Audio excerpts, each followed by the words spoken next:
Hi guys, welcome back to my channel. तो आज हम बात करते हैं संदीप वांगा और दीपिका पादुकोण की कंट्रोवर्सी के बारे में। तो रिसेंटली जो संदीप वांगा है एक मूवी रिलीज करने वाले थे जिसका नाम है स्पिरिट। तो इस मूवी में वो दीपिका पादुकोण को लेने वाले थे, लेकिन दीपिका की कुछ डिमांड्स की वजह से वो दीपिका को नहीं ले पाए, और जिसकी वजह से दीपिका ने काफ़ी चीज़ें उनकी रिवील की है मूवी के बारे में, और जिससे संदीप वांगा गुस्सा होकर उन्होंने कहा है कि दीपिका की पीआर टीम बहुत ही डर्टी प्ले करते हैं। He calls it dirty PR.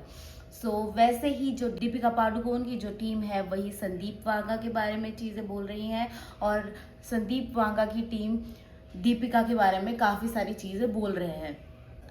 So guys, आइए बात करते हैं deeply about this controversy. So guys, ये मूवी जो स्पिरिट आ रही है ये को प्रोड्यूस कर रहे हैं संदीप वांगा भूषण के साथ, और सेम इन दोनों की ही जोड़ी के साथ जो एनिमल मूवी रिलीज हुई है वो भी इन दोनों ने मिलके ही बनाई थी, जो कि काफी अच्छी हिट हुई। तो सो गाइज, यही दोनों साथ मिलके एक मूवी बनाने वाले थे जिसका नाम स्पिरिट है, जिसमें ये लोग प्रभास और दीपिका पादुकोण को कास्ट करने वाले थे। अब इन्होंने दोनों से बात की, उसमें इनको प्रॉब्लम यहाँ आई कि जब इन्होंने दीपिका पादुकोण से बात की तो उनकी कुछ डिमांड्स थी। तो दीपिका पादुकोण की क्या डिमांड थी? पहली डिमांड कि उनके जो फीस होगी, जो उनके चार्जेस होंगे मूवी के, वो होंगे 20 करोड़, ठीक है। उसके बाद कि ये भी एक डिमांड थी कि वो सिर्फ 8 घंटे काम करेगी, में 8 आवर्स ही वो काम करेगी, इतनी ही की शिफ्ट करेगी, और साथ के साथ जो मूवी को प्रॉफिट होगा उसमें भी जो परसेंटेज उनकी कुछ तो परसेंटेज होगी वो भी दीपिका पादुकोण को जाएगी। अब इससे जो संदीप वांगा है वो काफ़ी ज़्यादा अपसेट हो गए, और उनको ये चीज़ें नहीं रियलिस्टिक नहीं लगती। उन्होंने दीपिका की रिप्लेसमेंट ढूंढनी शुरू कर दी और उन्होंने फाइनलाइज किया तृप्ति ढीमरी को। सो तृप्ति ढीमरी उनके हिसाब से अच्छी सिलेक्शन थी। सो गाइज, इसकी वजह से दीपिका पादुकोण की हो गई ईगो हर्ट। अब ईगो हर्ट होने की वजह से उन्होंने जो भी रिसेंटली इंटरव्यू किए हैं उसमें उन्होंने इनडायरेक्टली संदीप वांगा को call out. Recent incident where a director offered us a film and said, creatively I liked it. And then it came to sort of talking about the monies, and I said, okay, so this is what I would charge, and it kind of went back and forth where he came back and said, actually we won't be able to afford this because we have to accommodate the male, So I said, okay, then tata goodbye, because I know my track record, I know what I'm worth. I know that his films haven't been doing as well as my films have been doing.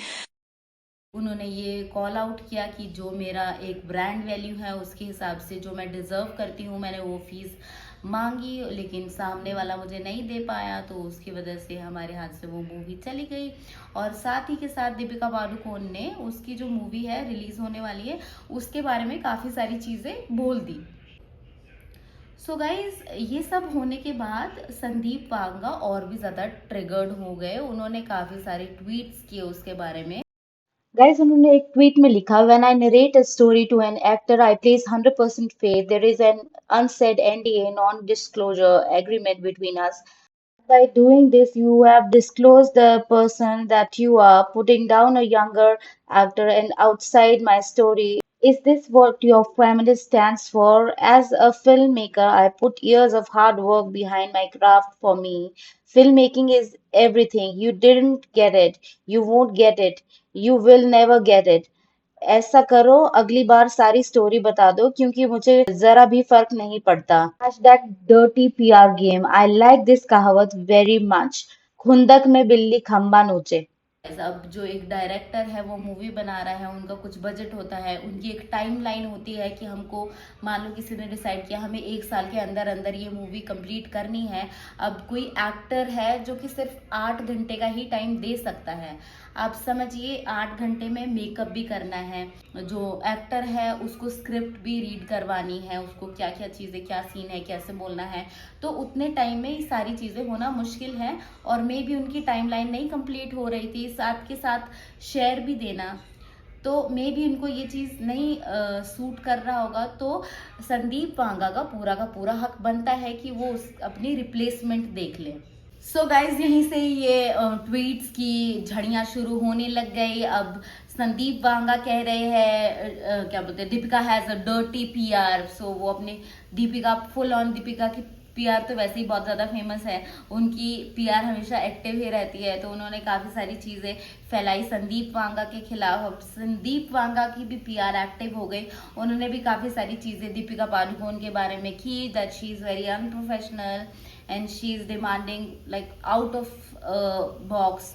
अब इस चीज़ में ना काफ़ी time से debate चल रही थी, क्योंकि ऐसे बहुत सारे एक्टर्स हैं जो कि अपनी फीस ही नहीं चार्ज करते, वो बहुत ही मिनिमल फीस चार्ज करते हैं या फिर शायद करते ही नहीं हैं, लेकिन जो अगर उनकी जो मूवी है जो उन्होंने की है वो प्रॉफिट लेती है, वो उसमें से शेयर ले लेते हैं। लेकिन यहाँ पे दीपिका जी को दोनों ही चाहिए, उनको शेयर भी चाहिए और उनको 20 करोड़ भी चाहिए, तो ये चीज़ बहुत ही अनरीजनेबल हो जाती है। मेरे ख्याल से हम यहाँ पे दीपिका पादुकोण को भी फुली ब्लेम नहीं कर सकते, क्योंकि अगर दीपिका पादुकोण ने भी एक तरीके से चीट नहीं किया है, क्योंकि उनको जो उनकी डिमांड्स थी उन्होंने स्टार्टिंग मूवी शुरू होने से पहले ही बता दी। सो अगर वो मूवी शुरू हो जाती, उसके बीच में शूटिंग शुरू हो जाती, उसके बीच में अगर वो ये सारी डिमांड करती या वो उन टाइम से नहीं आती, तो चार्जेस बढ़ाने को कहती, डिमांड करती मुझे शेयर चाहिए, that was a problem.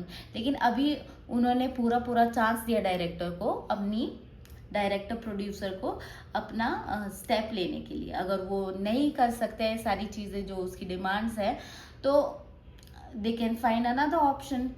Deepika की अभी छोटा बच्चा है, तो she will also think about her kid, ठीक है। तो यहाँ पे गाइज दीपिका स्वेयर्स बाय हर लाइक परफॉर्मेंस, उसकी जितनी भी मोस्टली मूवीज जितनी भी आई है उसकी फेमस ही रही हैं, except the last one I think Singham 3, उसमें इतनी अच्छी नहीं है, लेकिन nobody can like bet on it कि हाँ जी मूवी दीपिका करेगी तो अच्छी ही होंगी। अब यहाँ पे काफ़ी सारे दीपिका के फैंस भी है जो तृप्ति धीमरी को ट्रोल कर रहे हैं कि Deepika Padukone is far more better than Tripti Dimri. लेकिन आपने अगर तृप्ति धीमरी का भी काम देखा है आपको, बहुत सारे लोगों ने आई थिंक ऐसा भी होगा कि तृप्ति धीमरी को सिर्फ एनिमल में देखा होगा, भाभी 2 के उससे, ठीक है, लेकिन उसमें उनका जो रोल था ना वो बहुत ही ज़्यादा डिफरेंट था।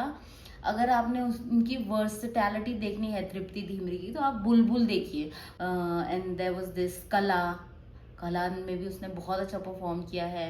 फिर लैला मजनू है, उनमें भी उन्होंने बहुत अच्छा परफॉर्म किया है। तो उनकी अगर आप परफॉर्मेंस देखेंगे, उसने बहुत ही वर्सटैलिटी के साथ रोल्स किए हैं। तो आई एम श्योर जो स्पिरिट उनकी आ रही है उसमें भी उन्होंने इतना ही अच्छा काम किया होगा। आई एम श्योर वो लेट डाउन नहीं करेंगी संदीप वांगा को और सबको। गाइज मेरे हिसाब से तो, मेरे ख्याल से ना तो दीपिका पादुकोण गलत है, क्योंकि उनको हाँ ऑब्वियसली उनकी अपनी डिमांड्स है जो उन्होंने पहले ही बता दी है, and the director has chance to do whatever he wants to. और डायरेक्टर भी अपनी जगह गलत नहीं है, उनका भी कोई बजट होगा, उनकी भी टाइमलाइन होगी, तो उसके हिसाब से ही वो अपना कास्ट रखेंगे।